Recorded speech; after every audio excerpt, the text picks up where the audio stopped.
Terima kasih. Bismillahirrahmanirrahim. Assalamualaikum warahmatullahi wabarakatuh.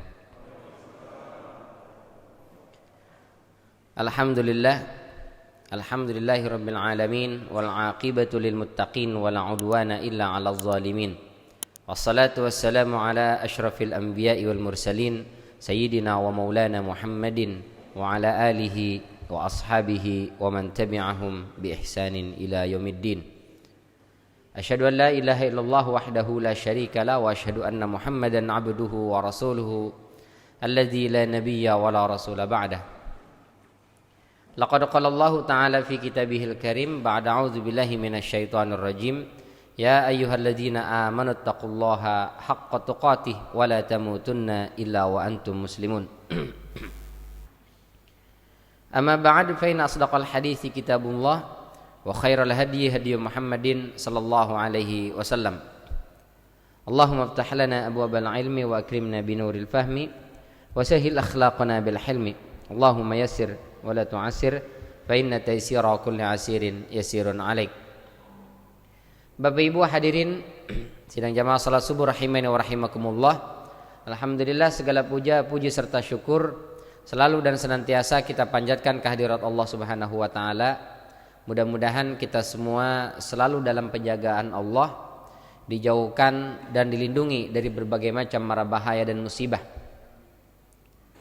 Dan kita doakan buat saudara-saudara, tetangga, kerabat kita yang sedang Allah uji dengan sakit, semoga Allah segera berikan kesembuhan. Kata kawan, kalau doain orang sakit jangan bilang angkat penyakitnya, khawatir ke orang-orangnya keangkat katanya. Jadi mendingan semoga disembuhkan, diberikan kesembuhan.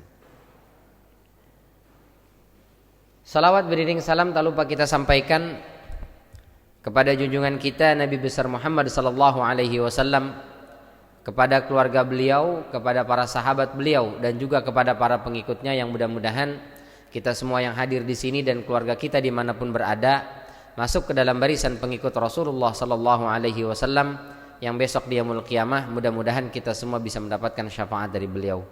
Amin ya rabbal alamin. Bapak Ibu hadirin rahimani wa rahimakumullah. Di pertemuan sebelumnya kita pernah membahas bahwa kalimat tahmid, yaitu alhamdulillah, adalah ucapan yang mestinya tak pernah ditinggalkan oleh seorang muslim. Kapan saja dan di mana saja hendaknya lisan kita ini selalu basah dengan kalimat tahmid. Baik ketika kita mendapatkan nikmat, senang, bahagia, atau bahkan ketika sedang berduka, sedih, bahkan kehilangan nyawa dari anggota keluarga tercinta, kita masih tetap dianjurkan mengucapkan kalimat tahmid. Nah, sekarang kita akan bahas ada beberapa momen tertentu di mana kita lebih ditekankan untuk mengucap kalimat tahmid ini. Yang pertama adalah ketika bangun tidur. Hadisnya riwayat Imam Bukhari dari Hudzaifah ibn al-Yaman radhiyallahu anhu wa ardhah. Beliau mengatakan, kana an-nabiy sallallahu alaihi wasallam idza awa ila firashihi, bahwasanya Nabi sallallahu alaihi wasallam apabila awa ila firashihi, menuju ke tempat tidurnya. Hadis membicarakan tentang kebiasaan Rasulullah itu kerap menggunakan kana. Kana itu menunjukkan sesuatu itu dilakukan secara simultan, berkesinambungan. Artinya selalu.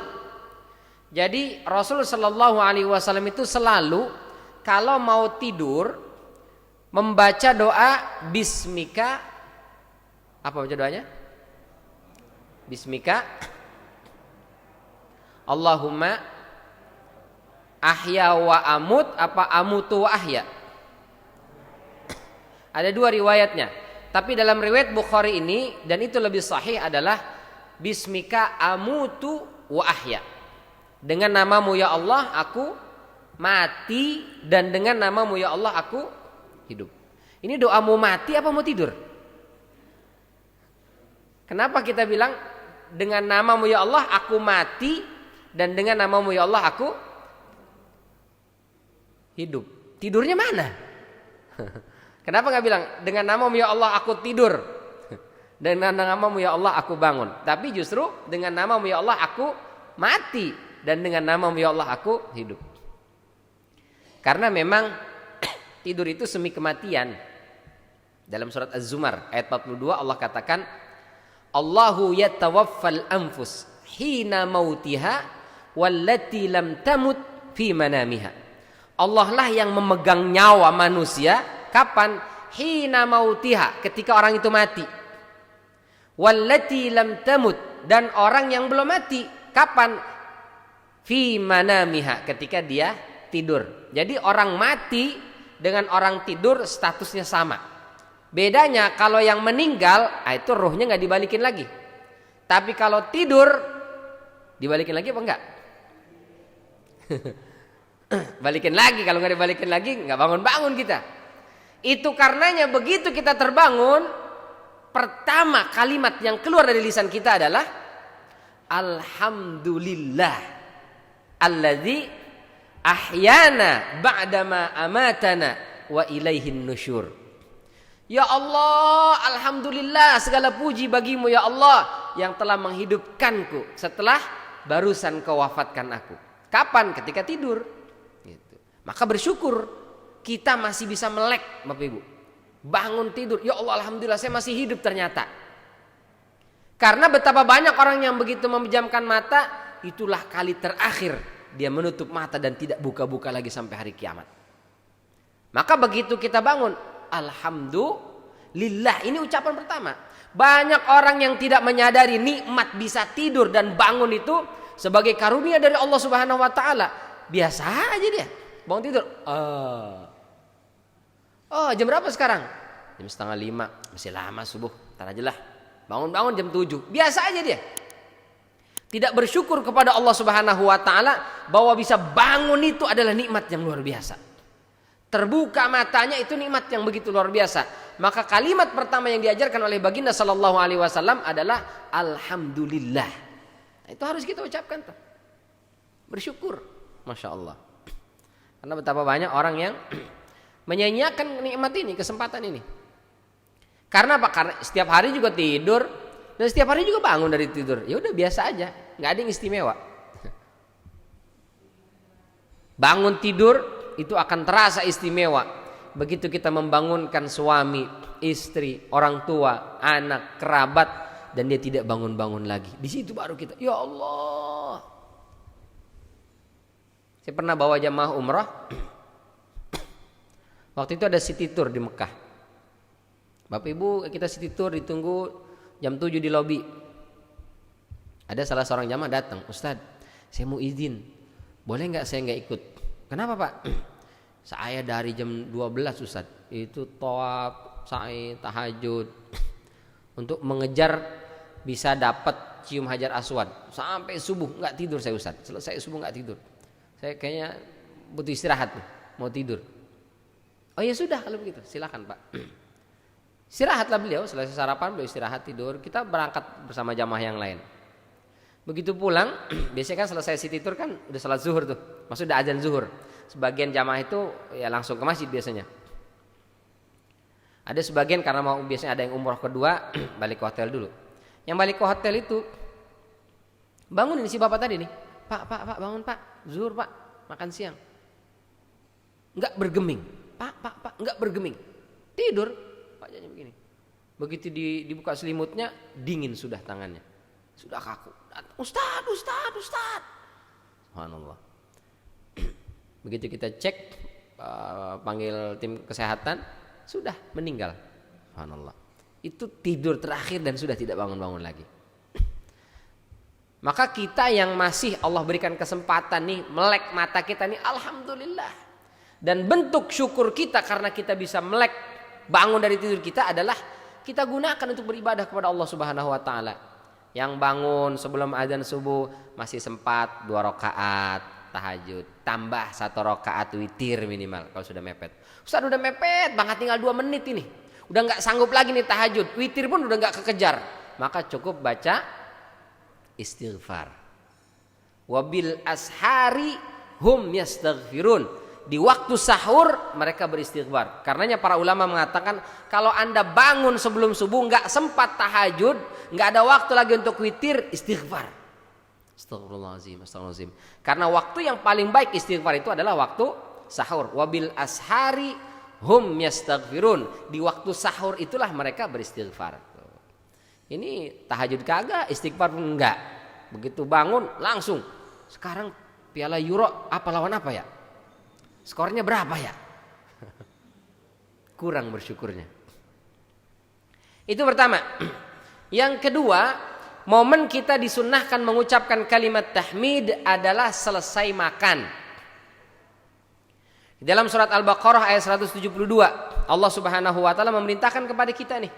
Ya ayyuhalladzina amanu kulu min thayyibati ma razaqnakum washkuru lillah in kuntum iyyahu ta'budun.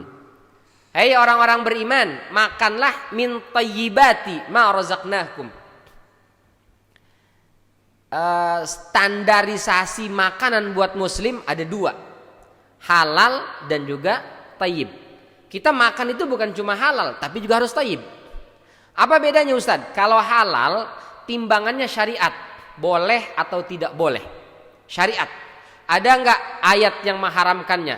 Ada enggak dalil yang melarangnya? Nah, itu enggak boleh. Halal dan haram, nah itu syariat timbangannya. Ustaz, boleh enggak ini? Boleh enggak itu? Nah, lihat. Ada enggak ilatnya? Ada enggak dalilnya? Oh, ini enggak ada Ustaz. Zaman Rasul sallallahu alaihi wasallam belum ada ini. Jadi hadis enggak ada, ayat pun enggak ada turun menjelaskan. Tentang apa itu? Rum misalnya. Rum atau apa itu? Ibu-ibu yang masak kue suka pakai rum ya, supaya kuenya mumbang. Boleh apa enggak nih? Lihat ada ilatnya enggak? Itu kalau Kemenkes mengatakan itu kan hasil fermentasi dari tebu ya. Itu kadar alkoholnya tinggi sekali. Itu sampai dikelompokkan dengan tipe C.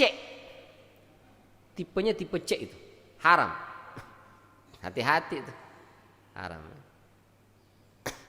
Ada Ustadz, rum tapi dia kandungannya tidak, bukan yang mengharamkan, cuma baunya doang dibikin mirip. Tapi dia bukan kandungan itu Ustadz, dan ini boleh. MUI pun mengatakan setelah diteliti ini bahwa tidak mengandung alkohol. Gak apa-apa Ustadz, ada aroma-aromanya mirip sama rum yang tadi tuh. Nah, sebaiknya janganlah ya, karena kalau kita terbiasa menghirup aroma-aroma yang berbau alkohol atau berbau yang haram, lama-lama kita akan ketagihan, pengen nyobain deh yang aslinya gimana sih. Terbiasa tuh. Kalau bisa sekat, istilahnya saddud dzara'i, memutus, mensekat segala pintu yang bisa membuka peluang kita untuk jatuh kepada perkara yang haram. Itu halal. Yang kedua thayyib. Thayyib itu timbangannya kesehatan. Boleh jadi ada makanan halal tapi nggak thayyib buat dia, sehingga jangan dimakan. Ikan asin halal, tapi buat para penderita hipertensi, darah tinggi, boleh apa enggak tuh? Hati-hati ikan asin, tambah tinggi darahnya. Ikan asin tuh jangankan yang darah tinggi, yang darah rendah pun bisa tinggi Pak darahnya. Apaan ini ikan asin lagi misalnya. Emosi dia. Ada makanan yang halal dia tapi nggak thayyib, maka syariat memerintahkan kepada kita pilih makanan bukan cuma halal tapi thayyib. Sampai ulama kita dulu Pak, banyak itu yang nggak mau makan di pinggir jalan. Apakah haram? Enggak, halal. Tapi menurut ulama nggak thayyib di pinggir jalan. Karena zaman dulu ulama kalau yang makan di warung-warung pinggir jalan itu kebanyakan ya pengembara, pengendara segala macam, orang lalu lalang, bahkan mungkin ada begal apa segala macam ngumpul makan di situ. Dulu para ulama menjaga muru'ah, mereka nggak mau makan di pinggir warung-warung pinggir jalan begitu. Jadi kalau mau beli bawa pulang makan di rumah untuk menjaga kehormatan. Apakah itu haram? Enggak. Apakah itu tidak halal? Halal. Kenapa tidak makan? Karena menurut mereka kurang thayyib. Wah, itu luar biasa tuh. Jadi seorang muslim memakan bukan hanya yang halal tapi juga yang thayyib. Supaya kita ini terhindar dari berbagai macam syubhat. Karena ini restoran ini keren nih, masakan Jepang nih, kita makan juga, cobain. Kita nggak tanya dulu, ini bahannya apa, bagaimana. Nah, ini makanan Korea, ini makanan Prancis. Ya. Ini daging dimasak setengah matang. Begitu dilihat masih ada darahnya yang mengalir. Dibuka, darahnya mengalir. Memang kata Syekh Nawawi Al-Bantani, kalau darah dari daging selain ikan ya, darah daging sapi, daging kambing itu atau ayam, begitu dibuka, kalau ada sedikit dan tidak mengalir, nah itu dima'fu. Tapi kalau dibelah begitu masih mengalir, nah itu masuk kategori audaman masfuha, darah yang mengalir dan masuk kategori haram. Wah, itu hati-hati. Ini restoran enak Ustaz. Kenapa? Dia masak ikan itu hidup-hidup Ustaz, digoreng. Jadi kita makan ikan itu setengah badan ke atas itu masih hidup, melek matanya begitu kedip-kedip. Nah, daging bawahnya itu baru yang matang. Wah, itu banyak itu yang datang makan di situ. Nah, ini zalim kepada binatang. Karena Rasulullah SAW mengatakan kalau kita menyembelih saja pastikan disembelih dengan benda yang tajam, tidak merasakan sakit, baru setelah itu diolah. Masih hidup Pak, masih hidup, dicemplungin. Oh, dan sengaja dibiarkan hidup sebagian badan itu. Nah, hati-hati.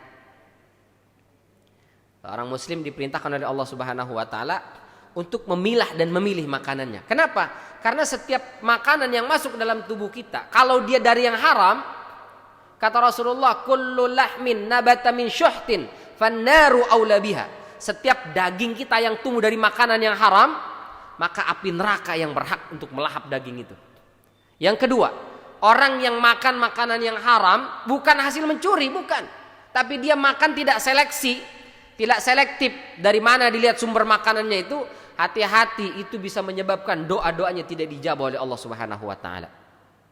Kata Rasulullah SAW, dia berdoa, ya Allah, ya Allah, ya Allah, ya Rabb, ya Rabb, ya Rabb.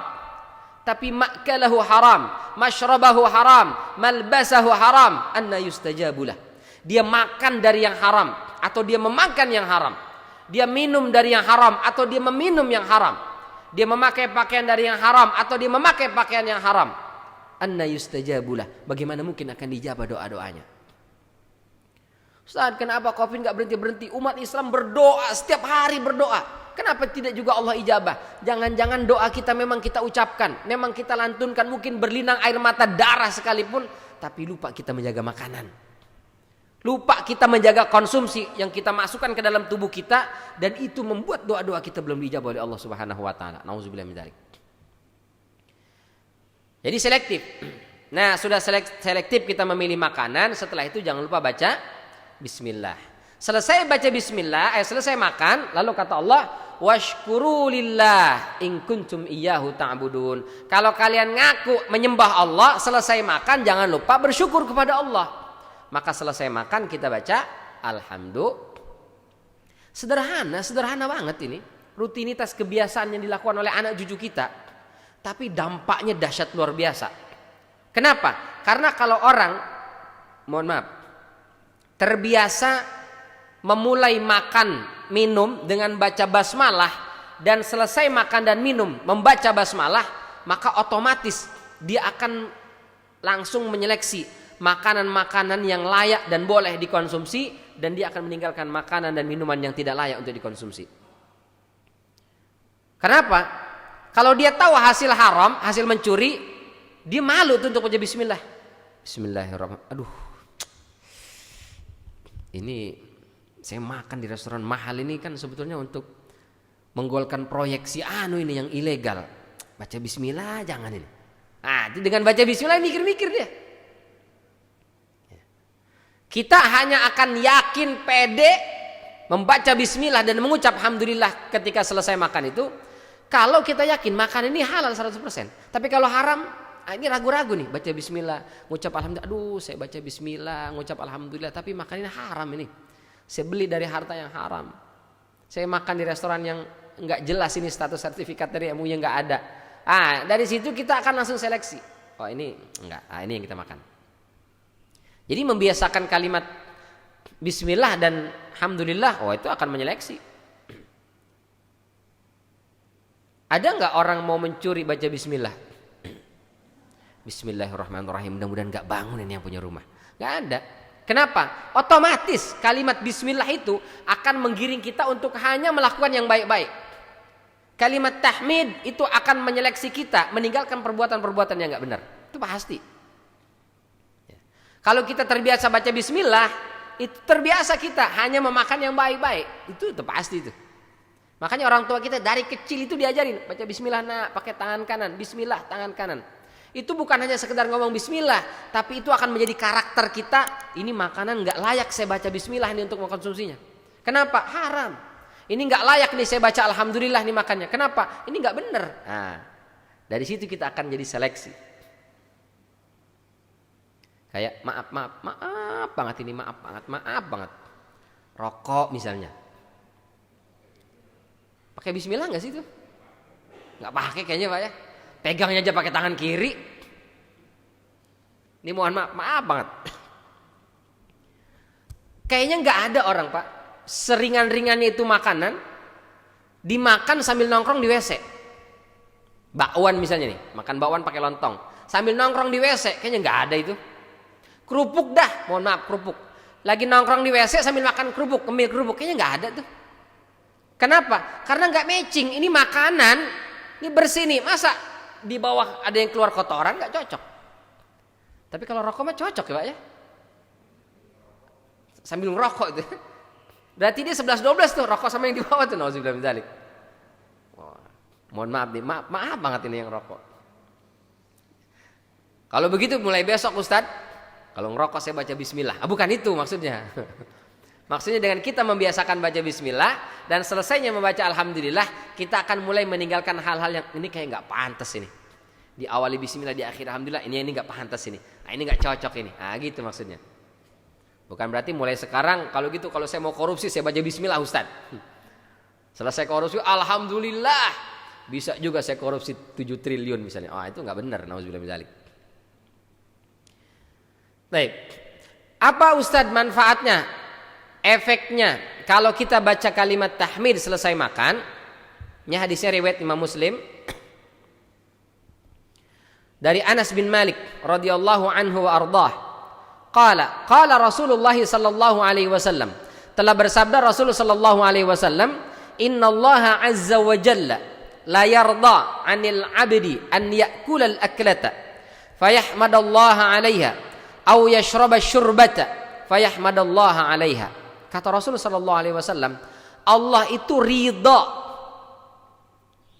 ketika seorang hamba memakan makanan, selesai makan itu dia membaca kalimat tahmid, alhamdulillah. Atau meminum sebuah minuman, selesai minum dia baca alhamdulillah. Allah ridho dengan makanan dan minuman yang masuk ke dalam tubuhnya. Makanan dan minuman yang kita konsumsi, kalau Allah ridho, maka efek negatif dari makanan dan minuman itu akan hilang. Makanan dan minuman itu akan berdampak positif dalam kehidupan kita. Kenapa? Allah ridho. Mohon maaf, banyak sekali sumber penyakit diantaranya disebabkan oleh makanan dan minuman yang masuk ke dalam tubuh kita. Dan kita nggak bisa Pak menyeleksi semua yang kita makan, yang kita minum. Nggak mungkin, mustahil. Nggak mungkin kita begitu dikasih lontong, dikasih bakwan, dikasih tahu. Ini gorengnya pakai minyaknya higienis nggak? Ini dibuatnya bahan-bahannya steril nggak? Kan nggak mungkin Pak, mustahil. Ya, nggak mungkin kita nanya-nanya begitu. Semua makanan yang kita dapat, yang kemudian kita konsumsi, kita nggak bisa Pak menyeleksi 100%. Masak Ustaz, saya selalu masak. Ya seberapa sering lah kita masak. Tapi kan ada juga kalanya kita makan yang makanan jadi. Ya. Maka siapa yang bisa menjamin makanan ini tidak mendatangkan bahaya untuk tubuh kita? Nggak ada. Kecuali Allah Subhanahu wa ta'ala. Maka dengan baca bismillah, selesainya kita baca alhamdulillah, insya Allah makanan dan minuman yang masuk dalam tubuh kita tidak akan membahayakan, insya Allah. Sebahaya apapun itu makanan dan minuman, kalau Allah nggak ridho, nggak akan membahayakan itu. Umar ibn al-Khattab radhiyallahu an, itu ketika menaklukkan Al-Quds lalu mengambil kunci Al-Aqsa, itu diracun, dikasih minum, air putih, lalu dikasih racun yang sangat mematikan. Kata sahabat yang lain, Umar, jangan kau minum air itu. Kenapa? Ada racunnya. Apa jawab Umar bin Khattab? Racun ini makhluk Allah. Saya makhluk Allah. Makhluk Allah tidak bisa membahayakan makhluk Allah yang lainnya kecuali Allah ridho. Kalau Allah tidak ridho, racun ini tidak akan bisa berfungsi apa-apa. Maka diminum. Bismillahirrahmanirrahim. Diminum. Katanya si racun, mati Umar. Begitu selesai, alhamdulillahirabbil alamin. Enggak ada kelayang-kelayangan, apalagi sampai muntah darah, enggak ada. Sama sekali tidak berefek apa-apa tuh racun. Subhanallah. Luar biasa. Dahsyat. Kenapa? Allah ridho. Kita kalau terbiasa makan minum sebelumnya baca bismillah, selesainya baca alhamdulillah, Allah ridho itu masuk ke dalam tubuh kita. Makanan ini yang jadi sumber energi. Ustadz, kenapa anak saya makanannya bergizi? Semua yang dikonsumsi steril Ustadz, nggak ada yang berbahaya. Kenapa Ustadz? Itu badan kok berat banget dipakai ibadah. Padahal sehat Ustadz, makanannya juga mewah. Tapi kok disuruh bangun subuh susahnya luar biasa Ustadz. Nah, jangan-jangan makanan yang masuk ke dalam tubuhnya Allah nggak ridho, sehingga dia tidak menjadi sumber energi positif untuk melakukan ibadah. Sementara saudara-saudara kita ada yang makannya cuma kerupuk, cuma mie, mungkin cuma ikan asin tadi, cuma jengkol mahal sih, lebih mahal dari daging ya. Nggak bisa kita bilang cuma jengkol, mahal dia. Tapi rajin ibadahnya, masya Allah. Kami di pesantren, ya maklumlah pesantren, enggak semua sih, pesantren banyak juga yang bagus makanannya. Tapi di pesantren kami makannya ala kadarnya. Lagi zaman kami nyantri dulu. Kalau sarapan pagi itu kadang cuma kerupuk dikasih kecap aja Pak, nasi kerupuk kecap udah. Kadang mie dikasih kuahnya banyak, jadi mie itu berenang di atas kuah itu. Kasih sambal kecap, udah itu aja. Sederhana sekali. Karena ya, pimpinan pesantren Umi Nurjani Jaya, beliau sudah meninggal, Allah yarhamha. Beliau mengatakan, ya Allah, cuma ini yang sanggup saya beli untuk anak-anak saya. Hanya ini yang bisa saya berikan kepada anak saya. Karena kami dulu santri itu lebih banyak yang gratis daripada yang bayar. Jadi subsidi silang, tapi nggak silang itu. Subsidi nyungsep kali ya. Karena lebih banyak yang gratis ya daripada yang bayarnya. Tapi itu beliau itu setiap jam 3 itu bangun tahajud. Selesai tahajud beliau masuk ke dalam dapur itu. Di sana ada beras, mie, kerupuk yang belum dimasak itu. Beliau angkat tangan. Ya Allah, mohon kau ridhoi setiap makanan yang dimakan oleh santri-santri kami ya Allah. Mohon kau ridhoi ini beras, mohon kau ridhoi ini kerupuk, ini bihun, ini segala macam didoain sama beliau. Hamba belum sanggup memberikan ayam, telur, daging kepada anak-anak hamba. Baru ini yang bisa ya Allah. Tapi hamba mohon ridhoi ya Allah makanan ini. Subhanallah. Setiap pagi tuh jam 3 subuh tuh selalu begitu. Masuk ke dapur. Dan subhanallah. Ya meskipun kami makannya begitu. Tapi itu dari habis sholat subuh sampai malam itu belajar terus. Habis sholat subuh sampai sekitar jam 6. Setelah itu piket, ngepel segala macam. Masuk jam 7. Dari jam 7 ya sampai zuhur. Selesai zuhur istirahat sampai asar, itu kosong biasanya aktivitas kegiatan OSIS gitu. Nanti habis asar sampai menjelang maghrib ada sekolah lagi. Habis maghrib sampai isya hafalan. Nanti habis isya sampai jam 9:30 masuk kelas lagi. Begitu setiap hari. Ya Allah, sampai banyak orang tua ini dipakai, dikuras tenaga santri, anak-anak itu demikian dahsyat luar biasa diporsi untuk belajar. Makanannya bagaimana? Begitu dilihat kerupuk untuk mensupport energi 1 hari full untuk ibadah. Tapi karena Allah ridho, karena Allah suka, karena Allah cinta, kecil kelihatannya, kurang berenergi kelihatannya, kurang vitaminnya segala macamnya itu, tapi mampu menimbulkan energi positif. Sementara nggak terhitung betapa banyak anak-anak kita dikasih makanan, 4 sehat 5 sempurna, semuanya, enak semuanya. Tapi kok susah sekali untuk dipakai ibadah. Tapi kok dipakai belajar kok berat sekali. Jangan-jangan Allah kurang ridho. Ma'udzubillah min dzalik. Maka bagaimana? Baca bismillah, selesainya baca alhamdulillah. Allah ridho kata Rasulullah. Hadisnya sahih riwayat Imam Muslim. Yang berikutnya ada hadis riwayat Imam Tirmidzi.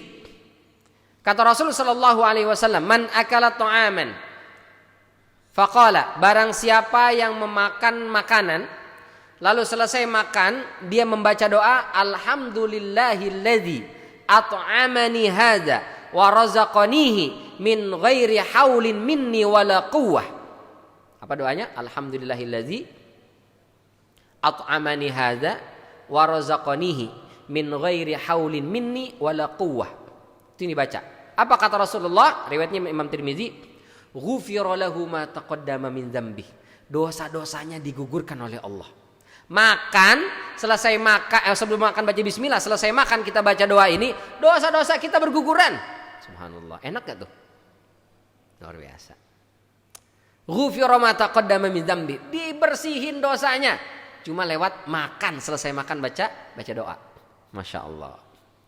Tapi para ulama mengatakan dosa di sini maksudnya dosa kecil. Kalau dosa besar nggak bisa, harus tobat. Enak aja. Kenapa kamu korupsi? Kata Ustadz, nyantai aja. Dosa korupsi bisa kita hapus. Lewat apa? Makan aja. Habis makan baca alhamdulillah, selesai. Curang itu kata malaikat, nggak bisa begitu. Ya. Jadi dosa-dosa kecil kita akan berguguran, subhanallah. Maka jangan sampai lewat, jangan sampai lupa untuk membaca bismillah sebelum makan dan minum, dan selesainya membaca alhamdulillah.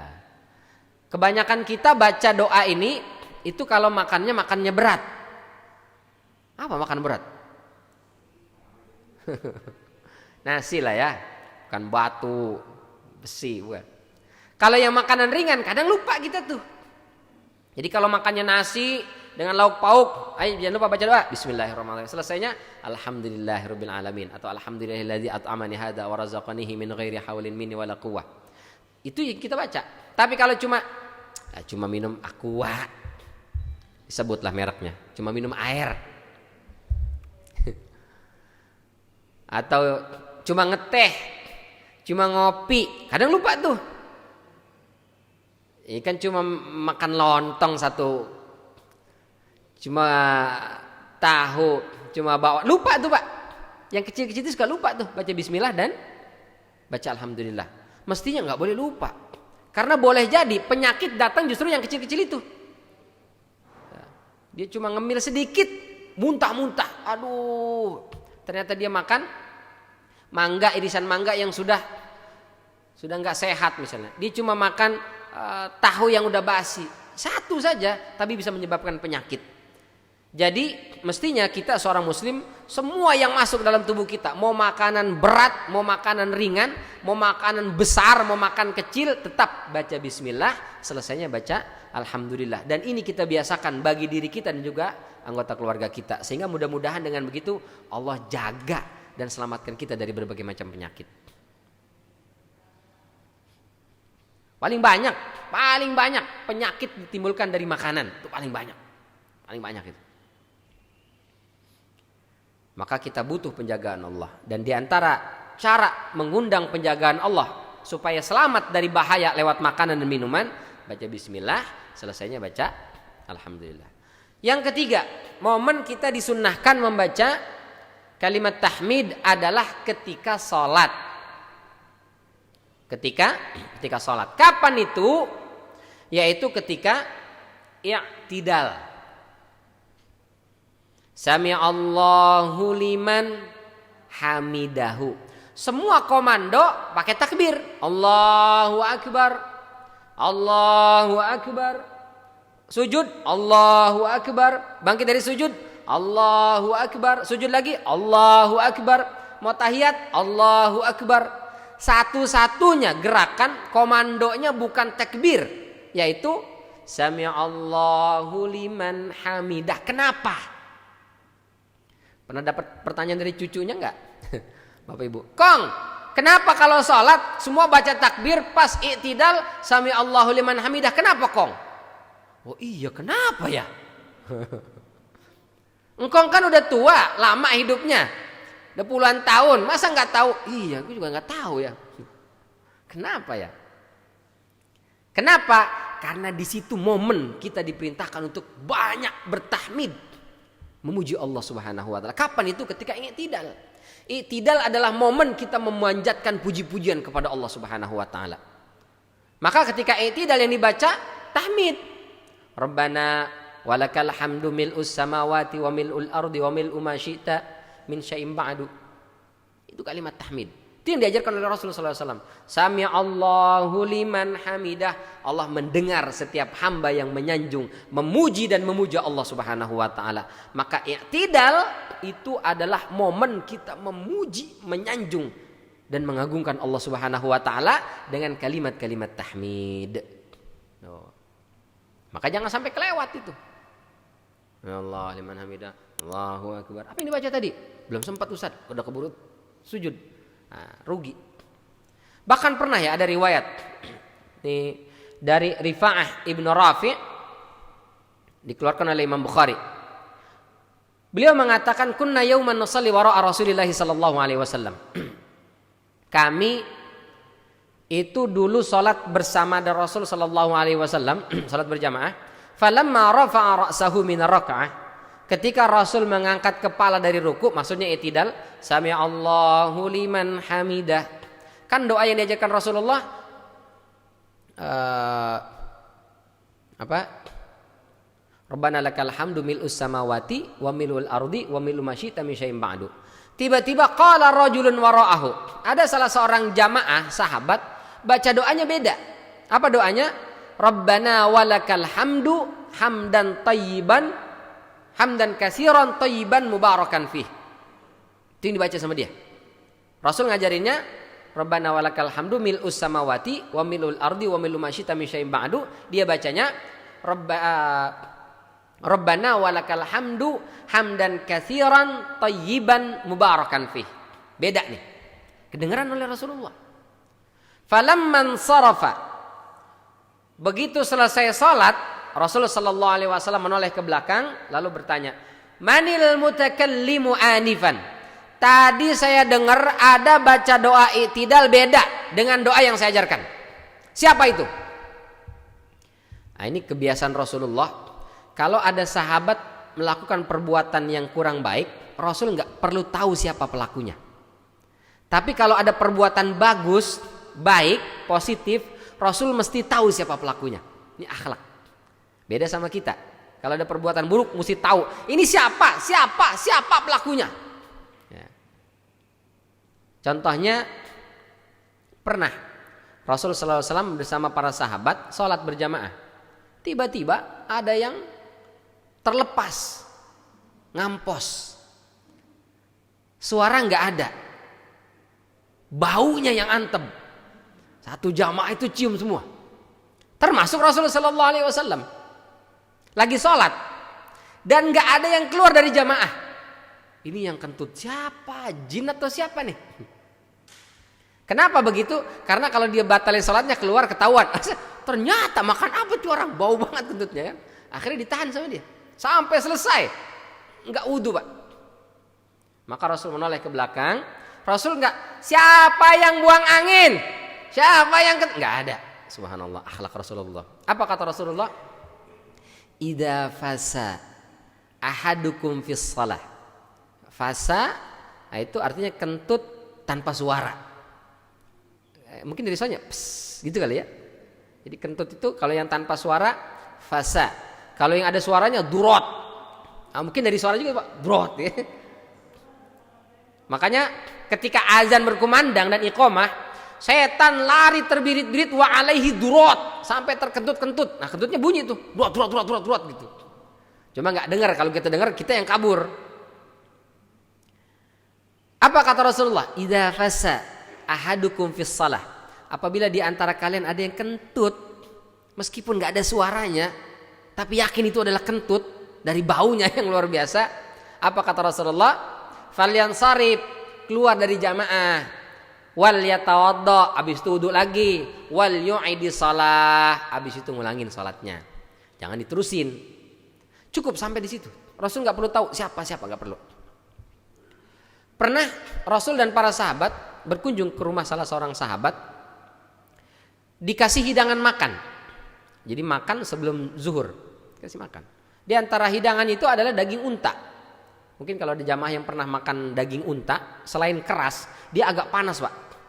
Nah, kami waktu awal-awal ke Libya itu, daging apa nih kok keras begini? Selesai makan itu perut ini, mohon maaf, mules gitu, suka buang air, panas dagingnya.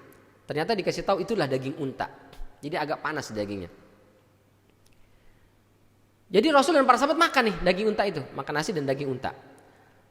Lalu ada yang kentut, bau. Wah, ini baunya bukan bau daging unta nih, beda nih, kayak agak-agak familiar dikit nih. Lalu masuk waktu zuhur, azanlah Bilal, Allahu Akbar, Allahu Akbar. Bentar lagi ada yang wudu nih, yang wudu, itu dia yang kentut tadi berarti. Ditungguin, nggak ada yang wudu, sampai kemudian semuanya sholat qobliyah. Kok nggak ada yang wudu nih? Ditungguin, sampai kemudian masuk waktu iqamah. Begitu Bilal berdiri mau mengumandangkan iqamah, kata Rasul, tahan Bilal. Kenapa ya Rasul? Saya mau ngasih tahu, semua yang tadi makan daging unta silahkan berwudu lagi, termasuk saya. Itu yang kentut Pak, Bu, langsung alhamdulillah. Karena kalau enggak, dia akan sholat dalam kondisi tidak berwudu. Cara Rasul tuh menyelamatkan tuh. Dengan begitu kan semuanya tuh. Rasul nggak bilang, tolong banget, nih Bilal mau qomat nih, yang merasakan tuh wudu deh. Rasul nggak begitu tuh. Tapi diselamatkan semuanya. Subhanallah, akhlak Rasulullah. Jadi kalau ada sesuatu yang aib, Rasul nggak perlu tahu siapa pelakunya. Ya. Tapi kalau sesuatu yang positif dalam hadis ini, kata Rasulullah, manil mutakallimu anifan. Siapa tadi yang baca doa i'tidal, terdengar oleh telinga saya berbeda dari yang saya ajarkan. Maka sahabat berani. Faqala ar-rajulu, ana ya Rasulullah, saya ya Rasul. Ada apa ya Rasul? Salahkah saya? Harus diperbaiki? Kata Rasul, enggak. Laqad ra'aitu, aku telah melihat ketika salat tadi itu bid'an wa thalathina malakan. Ada 30-an lebih malaikat turun, yabtadiruna ayyuhum yaktubu awalan. Mereka berebut berlomba pengen cepat-cepat nulis doa yang sampean baca. Subhanallah, 30-an lebih malaikat. Kenapa? Saking begitu mulianya kalimat tahmid yang kita baca ketika sedang i'tidal. Luar biasa tuh, dahsyat.